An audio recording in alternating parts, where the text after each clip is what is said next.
Nih saya kasih dua contoh saja. Masa kanak-kanak beliau dan pada masa nubuah. يا قلبي اذكر أحمد عين الهدى مفن العدا برا كريما محسنا بحر العطايا والجدا.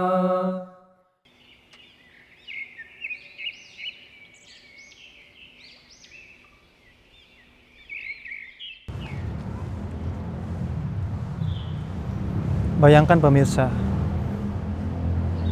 beliau lahir dalam keadaan yatim, yakni ayah beliau telah wafat. Kemudian di usia 6 tahun, ibunda beliau wafat. Akhirnya pemeliharaan dipindahkan ke kakek beliau, Abdul Muthalib. Kemudian 8 tahun usia beliau, kakek beliau pun wafat. Akhirnya pemeliharaan dipindah ke paman beliau bernama Abu Thalib.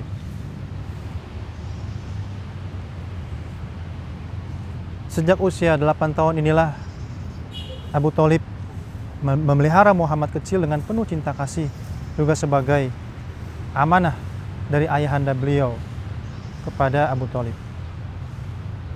Abu Thalib memelihara dengan penuh cinta kasih. Tetapi berbeda dengan istri dari Abu Thalib itu sendiri, yang tidak menilai atau tidak melihat Muhammad kecil ini sesuatu yang lebih penting daripada anak-anaknya.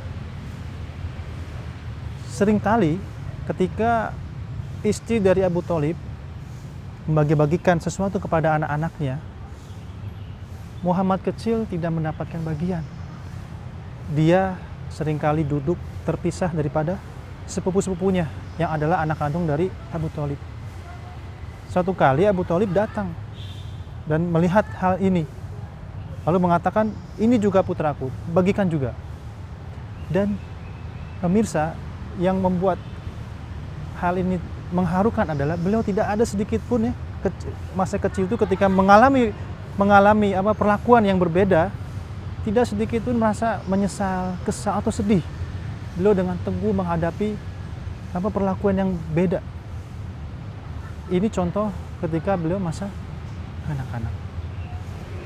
Contoh kedua, di masa nubuah beliau.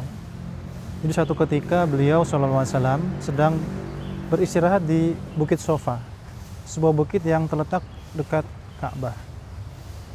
Nah, tiba-tiba Abu Jahal lewat, kemudian melihat Rasulullah dan langsung mencacinya, memakinya. Bahkan beliau menampar ya, wajah Rasulullah SAW. Tetapi Rasulullah tidak membalas.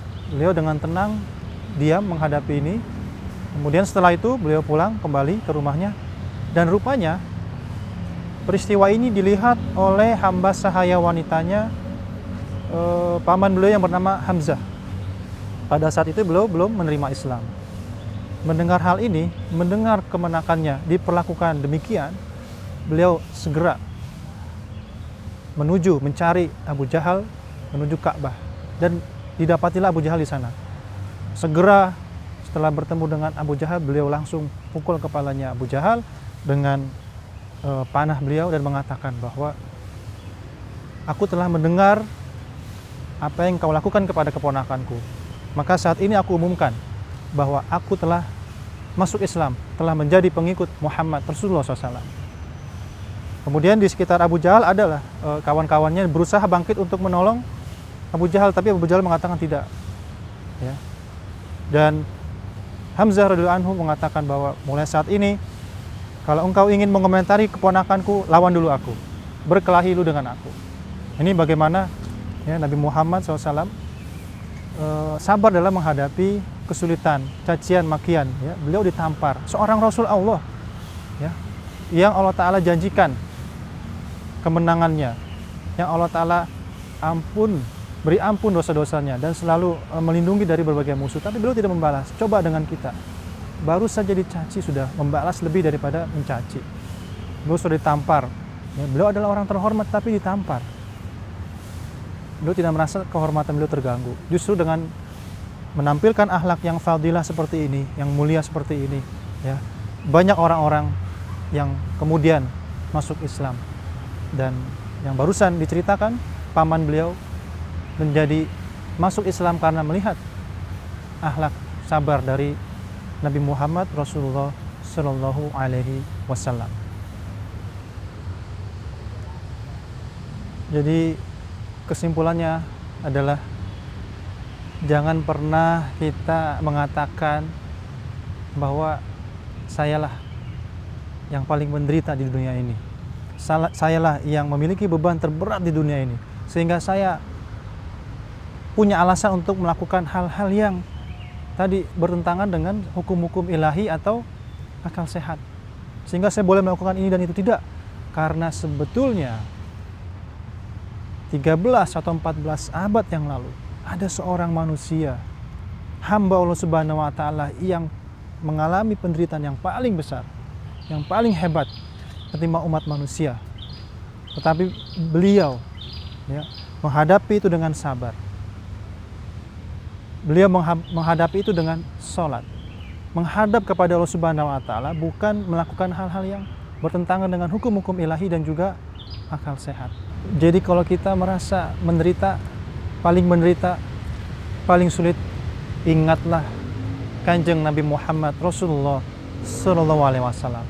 Beliau lebih menderita daripada kita, tapi bisa menampilkan kesabaran, tawakal kepada Allah Subhanahu Wa Taala.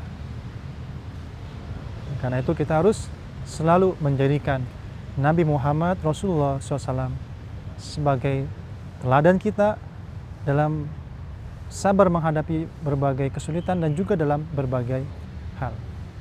Semoga bermanfaat dan semoga kita selalu bisa meneladani Rasulullah Shallallahu Alaihi Wasallam karena beliau diutus untuk kita. Assalamualaikum warahmatullahi wabarakatuh.